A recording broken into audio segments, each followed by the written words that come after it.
Bienvenidos a esto que es el Informe Docta. Hoy hablaremos de violencia intrafamiliar y de violencia de género. ¿Qué es la violencia intrafamiliar y qué es la violencia de género? Hablamos con la abogada Liliana Quiroga del Ministerio de la Mujer, que nos cuenta qué es y qué dice la ley al respecto, entre otras cosas.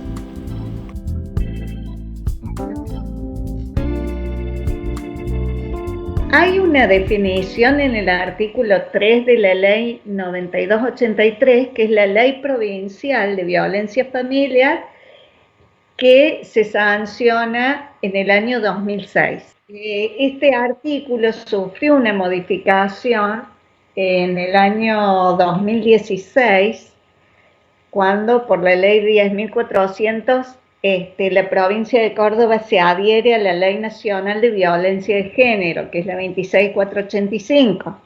Entonces, digamos, lo ayorna al tema, a esa ley de violencia de género. Por eso hablábamos que, yo te estaba comentando cuando hablábamos, que en realidad la violencia intrafamiliar constituye una subespecie de la violencia de género. ¿Sí? ¿Por qué? Porque, digamos, hay ámbitos públicos y privados donde se desarrollan acciones que constituyen violencia de género. Eso dice la ley nacional. Si nos retrotraemos a lo que es en el ámbito privado, lo que es violencia intrafamiliar, vas a ver que la mayoría, te diré más del 80%, se ejerce sobre mujeres. ¿Sí?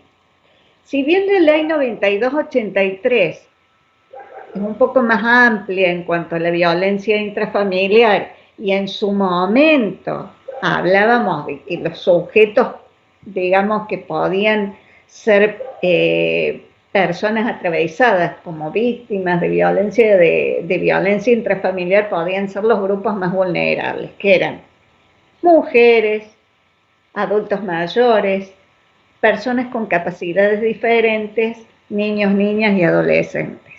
Era un espectro muy amplio.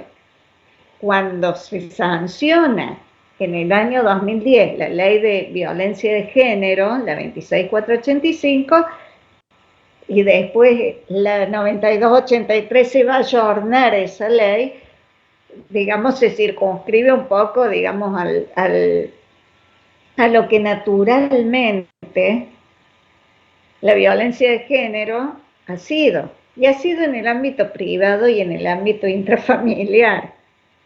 Entonces, este artículo 3 dice que a los efectos de la aplicación de la presente ley, se entiende por violencia familiar toda acción, omisión o abuso dirigido a dominar, someter, controlar o agredir la integridad física, psíquica, moral, psicoemocional, sexual y o la libertad de una persona en el ámbito familiar, aunque de esa actitud no constituye un delito. No hace falta, digamos, que se configure el delito de lesiones para decir que hay violencia física.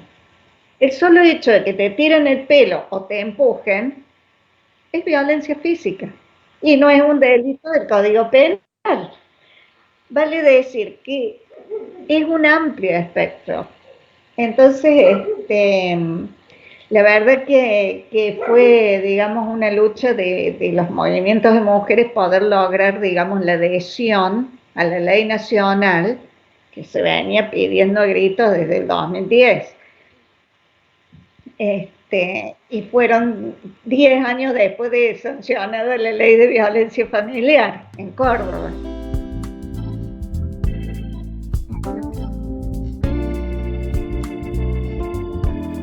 Como nos dijo Liliana, violencia familiar es toda acción, omisión o abuso dirigido a dominar, someter, controlar o agredir la integridad física en el ámbito familiar, aunque esa actitud no configura un delito.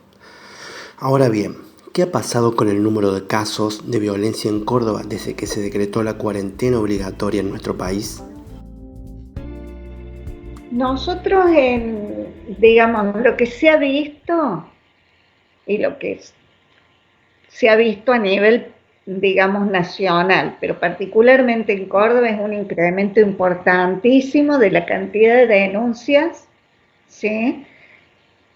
Se ha agravado, se ha agravado con el confinamiento. Las mujeres han perdido mucho terreno y, digamos, la violencia machista ha ganado terreno en esto.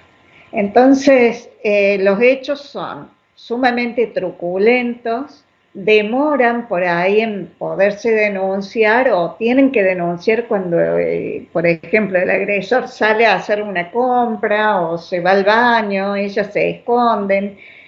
Se ha incrementado y también se ha ido como, diríamos, como perfeccionándose las modalidades de ejercicio de esa violencia. Privación ilegítima de la libertad es una. Aprovechando la cuarentena, la privan doblemente. ¿Sí? Entonces eso hace que, digamos, se demore por ahí en denunciar o cueste más denunciar porque tenés a tu verdugo al lado.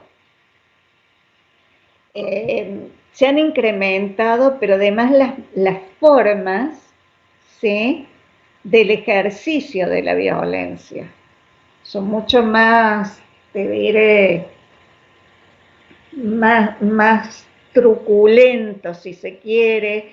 Hay incluso hasta tortura física. La verdad que si bien se veía, y en esto, por ejemplo, Rita Segato, que es una antropóloga feminista muy conocida, ella habla de limitación que tienen, digamos, la violencia machista o los hombres que ejercen violencia en cuanto a las modalidades. Y en esto, por ejemplo, vos te acordarás cuando el baterista de Callejeros le quemó a su pareja Wanda Tadei hasta lograr matarla. Y en ese momento, a partir de ese momento, se sucedieron como varios hechos de quemar mujeres. Entonces Rita Segato habla de esta actitud en manada que tiene la violencia machista y que además se hace por imitación. Y que además de hacerse por imitación por los otros actores, hace que, digamos, sea un escarmiento, ¿sí?, y sirva de castigo ejemplificador, diría, para que las otras mujeres no intenten hacer otras cosas, denunciar, irse del hogar, llevarse los chicos, etc. Entonces, digamos, las formas han mutado y se han vuelto más truculentas, sin duda. Hay mucha violencia sexual, no solo hacia la pareja, sino también hacia los hijos, que también es una forma de castigo.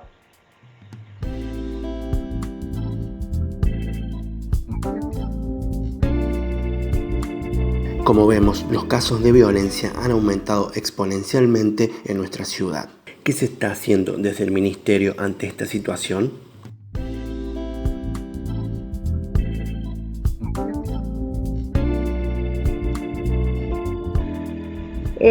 Nosotros estamos, bueno, desde el rol que me ocupa a mí, yo trabajo en el Estado y bueno, tengo un rol, una función específica, que es la toma de denuncia a través de la línea telefónica. Y en este sentido, todo lo que ingresa, si bien nosotros antes, desde lo que es la parte del Ejecutivo, solamente se tomaban denuncias de carácter civil, te diré. Todo lo que no constituía delito lo podíamos tomar. Con esto de la pandemia se autorizó a que se tome todo. Por eso hablo de que sea, digamos, nosotros estamos tomando denuncias por abuso, se receptan denuncias de todo tipo de violencia, no solo verbal y psicológica, sino también física, sexual, económica.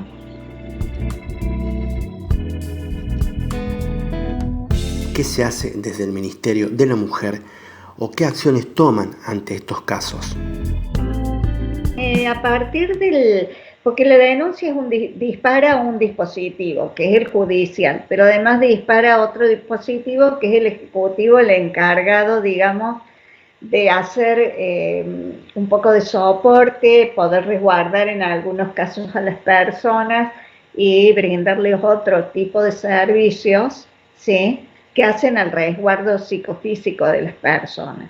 Entonces, por ejemplo, si las resguarda en un refugio o en un hotel, bueno, hay distintas medidas o acciones, no solamente en ese, cuando ya es muy grave, que estoy hablando de esto del resguardo, hasta que salen las medidas y se excluye al agresor, sino que también en lo que hace al ámbito de, por ejemplo, cuando se ordenan tratamientos a través de la justicia, se están dando talleres virtuales, ¿sí?, donde se dan te diré, algunos tips como para no volver a caer en el mismo círculo. Es muy común que la mujer que denuncia violencia a veces vuelva. Es muy común. Te diré que muchas dependen no solo de lo habitacional, lo económico, también hay dependencias desde lo afectivo, está el peso también de los hijos, la presión de la familia, hay como una innumerable cantidad de características que hacen, digamos, a que a veces las mujeres vuelvan. Entonces, estos talleres están destinados a empoderarlas, a reforzar algunos conceptos para que ellas no se sientan culpables, ¿sí?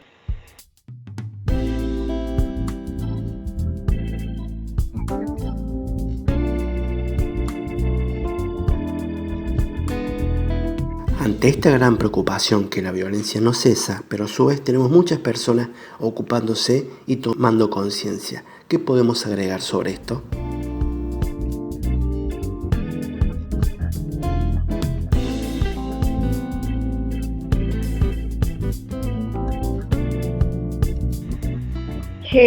Bueno, para agregar siempre hay, digamos, lo que nos asusta fundamentalmente es que a pesar de todas las acciones y las políticas públicas, no solo a nivel nacional, internacional, provincial, todo lo que apunta a evitar la violencia de género y en este caso intrafamiliar, si bien son herramientas válidas, nunca alcanza, porque los femicidios siguen a la orden del día. Y en esto, digamos, estamos trabajando permanentemente en evitar esto. Por eso lo importante y lo que, digamos, desde la comunicación, que cumple un rol social importante, creo que lo que hay que hacer mucho hincapié es en darle el conocimiento a las mujeres de cuáles son sus derechos, a dónde pueden acudir, ¿sí?, que no únicamente tienen que ir a una unidad judicial o a otro lado, a destacamentos policiales en el interior es mucho más difícil, a realizar una denuncia, sino que lo pueden hacer a través del 0800 las 24 horas. Entonces, esas herramientas son claves para que las mujeres sepan qué pueden hacer, ¿sí? Yo creo que esa es la clave de esto. Y mientras dure la pandemia, yo creo que van a seguir incrementándose los casos.